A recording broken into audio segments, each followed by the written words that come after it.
guys, this is Miss Ladios. I want to read you this book I found on Sora, and it's called Oona, and it is by Callie DiPuccio. Oona was sweet and a little bit salty, like the ocean where she lived.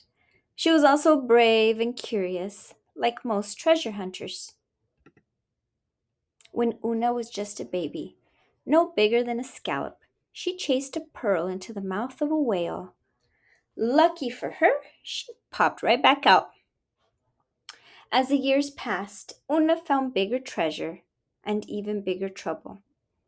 It's a good thing she has Otto. Una rescued Otto from an oyster net when he was just a pup. She taught him tricks like sit, roll over, walrus, and her favorite, pufferfish. Una and Otto searched for treasure nearly every day. They uncovered keys and coins and buttons and bottles, and sometimes they even found lost gold. And sometimes lost glasses. But there was one special treasure Una could never quite reach: the crown. It was extra sparkly in a way that made Una's heart thump, but the crown was stuck deep in the rift, and not a pole or a pail or the sticky stick of a snail could get it unstuck. Still, Una was determined. Her next plan was a good one. She'd knock the crown loose. Unfortunately, the current shifted, the lobster crate and rock drifted, and the squid, well, see for yourself.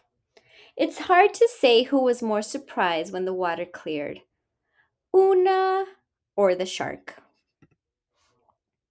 Her third plan most definitely would have worked if the crabs hadn't been so crabby and the waves hadn't been so wavy, and if that long ship plank hadn't bumped her head hard before the greedy rift gobbled it up too. Poor Una. This was getting personal. She shouted into the pit, "You can keep your dumb crown, I quit." Generally speaking, mermaids are not quitters, but at this point, no one could hardly blame her. Instead of looking for treasure with Otto, Una napped on the rocks with the sea lions. She drew pictures in the sand with the starfish, and she read from her favorite glass bottles with her land friends. All this would have been perfectly fine, except Una wasn't perfectly fine.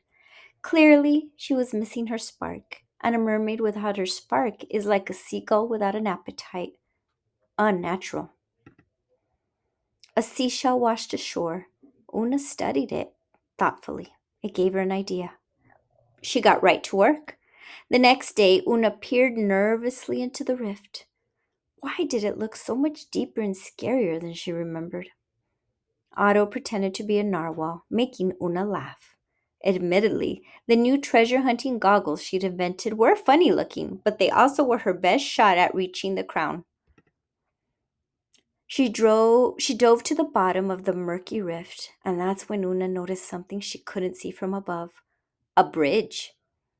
A bridge made from a crate, a rock, and the very same plank that had plunked her on the head, and it led straight to the crown. But what was that rumbling sound? It grew louder and louder. The ocean floor shook and the water around Una churned into a thick stew of swirling sand and sea creatures. She couldn't see. She felt trapped. Would the hungry rift gobble her up too? Through the commotion, Una could hear something else in the distance. It was faint, but comforting and familiar. The whales. Una sang along until the rumbling stopped and the water cleared. Finally, this was her chance. Una held her breath. Ready, steady, aim. Clink. Hooray! We did it, Una cheered, placing the crown on her best friend. It really is beautiful, she gushed. But these, Una said excitedly, holding up her new goggles, these are spectacular. Otto agreed, because sometimes the best treasures in the world isn't found. It's made. Thank you very much. I hope you guys liked it.